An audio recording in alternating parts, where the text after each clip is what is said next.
this video, I want to share 10 tips for excelling in competitive mathematics. These tips will prove helpful to both advanced competitors and beginners, but I don't doubt that many advanced competitors are already aware of some of these. Some of these tips you may have heard before and some may be new, but it's important to remember that you should try to implement some of these when you're doing math to see if they'll help you. Number 1. Draw a diagram or a model.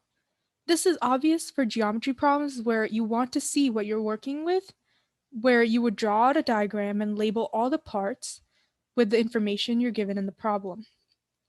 Research has actually shown that while you visualize problems, it is much easier to solve them because the energy you spend into thinking about the diagram will be freed up, leaving you more brain energy to spend on solving the actual problem. This may be less obvious, but drawing diagrams can also help in other subjects like algebra, where you are always given some information in the problem statement, and writing it down on paper will have the same effect as drawing a geometry model on your brain. There is much more science that goes into explaining this, but long story short, draw a diagram for problems. Number 2, show your work neatly. This is also a borderline cliche advice, but again, like the diagram argument, it is important for you to see where your work on paper. So in case you get lost, you can always trace your work back to see where you made a mistake or where you stopped understanding the problem. It can also make it easier for someone helping you with the problem to see your thought process and find out where you went wrong. Finally, writing things down can keep you from forgetting it easily, which will help you when you're solving math problems under a time limit and where you're given a lot of information that you need to keep track of. Number 3, solve similar problems by yourself. Just like in math class, when you learn a new concept, your teacher gives you many practice problems so that you remember how to solve those kinds of problems. It is important for you to apply that in competitive mathematics as well. There are many books that include practice problems for specific contests, and if you need help with one specific topic, I would suggest doing those kinds of problems. Number 4, understand the question. And by this, I mean that you need to truly understand the problem. Know what information is given to you. Rarely you are given information in the problem that you don't need to solve it, which is why, even when you think you don't need it, still keep that in mind so you aren't caught off guard while you're solving the problem. Sometimes, the information given to you in the problem can even hint to you how you should solve it. Number 5, don't limit your tools. Just like I mentioned before in tip 1, you will sometimes need, for example, to use geometry to solve algebra problems, and you will sometimes need algebra to solve a geometry problem. So don't restrict yourself to only using a certain formula or method. That is the beauty of competitive mathematics. You need to have a good understanding of how to apply math concepts to the real world. Number 6, build a tool belt. This goes along with the previous piece of advice, but it is more about learning essential equations that you will absolutely need in contests. For example, you will absolutely need to know trigonometric identities, area and volume formulas, how to find roots of equations, and these are only a few of the many necessary concepts you will need to know.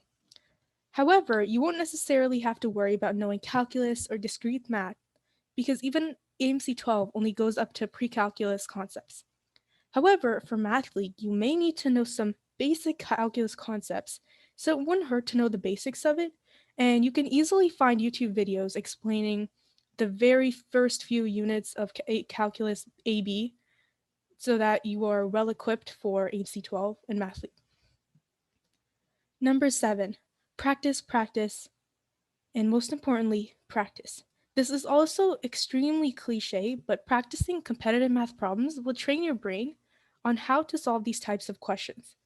It is similar to how swimmers swim their breaststroke over and over again until they've mastered it, or how cooks create a dish again and again to get it perfectly. Number 8, have a timed goal. Have a goal of how much you want to accomplish in a year, a month, or even at the end of high school, for example.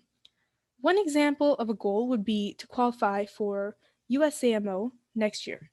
You can also create smaller goals like I want to complete one AMC 10 exam paper by this weekend. Your goal could be big or small compared to other people's goals, but as long as it's outside your comfort zone, accomplishing it will help you improve. Another thing you should remember is that you shouldn't compare yourself too much to what other people are doing because they may have more experience with competitive math, and you should just focus on improving yourself. Number 9, don't underestimate how much you can get done in a year, and don't overestimate how much you can do in a day. This goes along with tip number 8, give time to yourself to show progress. You won't be able to qualify for Amy after doing just one practice exam or after taking one class for AMC.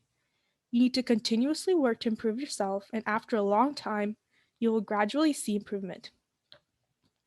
Number 10, have a growth mindset, which is something that will help you in other parts of your life as well. Know that doing bad on a test doesn't mean that if you work hard, you won't be able to do better on the next one.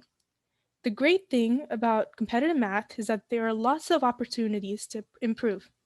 There are math competitions more than once a month, and now that competitions are online, you can do competitions from other parts of the world as well. You don't have to stick with local competitions. And they're a great way of tracking your progress. It's also beneficial to discuss hard problems with people that are better than you because it will provide insight into their way of thinking and how they do so well. All of these tips will only help you if you consciously work to implement them into your math lifestyle. I hope that you learned something new from this video. If any of these were especially helpful, or if you think that I left something important out, feel free to leave it in the comments. Like this video and subscribe for more competitive math content.